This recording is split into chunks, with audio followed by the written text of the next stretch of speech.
ایک فقیر نے ایک مالدار شخص کے سامنے دستے سوال دراز کیا، مگر مالدار شخص نے فریاد درسی کرنے کی بجائے الٹا اس کو ڈانٹنا شروع کر دیا اور اسے خوب ذلیل کیا۔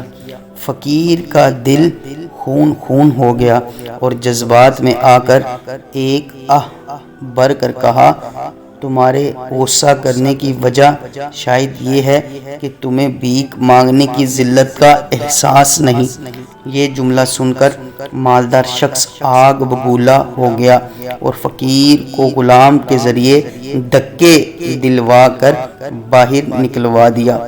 خدا کا کرنا یوں ہوا کہ وہ مغرور مالدار کچھ عرصہ بعد کلاش ہو گیا اور محتاجی نے اس کے آنگن میں بسیرا کر لیا۔ دوست، رشتہ دار اور غلام و دربان سب چھوٹ گئے اور یہ شخص سڑک پر آ گیا۔ جس غلام نے فقیر کو اپنے آقا کے حکم سے دھکے دے کر نکالا تھا، اسے ایک نئے مالدار آقا نے خرید لیا۔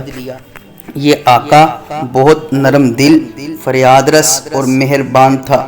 غریبوں فقیروں کی امداد کرنے سے زیادہ اسے کسی چیز میں خوشی محسوس نہیں ہوتی تھی۔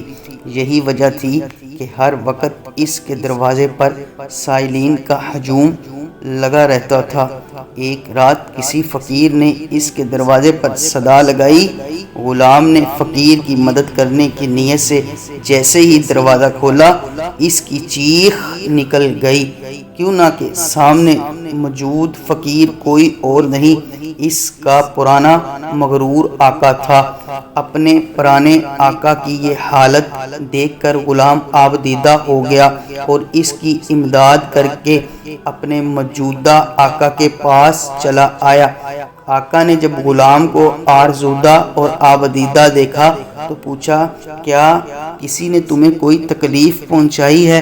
یہ سن کر غلام نے اپنے پرانے آقا کا سارا حال اس کے گوش گزار کر دیا۔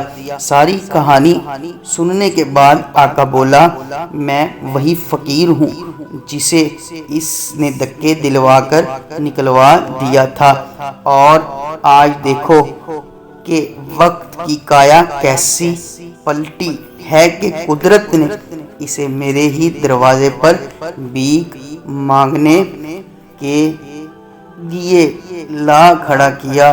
حضرت سیدنا اسماء رضی اللہ تعالی عنہ فرماتی ہیں، رسول اللہ صلی اللہ علیہ وآلہ وسلم نے مجھ سے ارشاد فرمایا، صدقہ اور خیرات مت روکو، کہیں تمہارا رزق نہ روک دیا جائے۔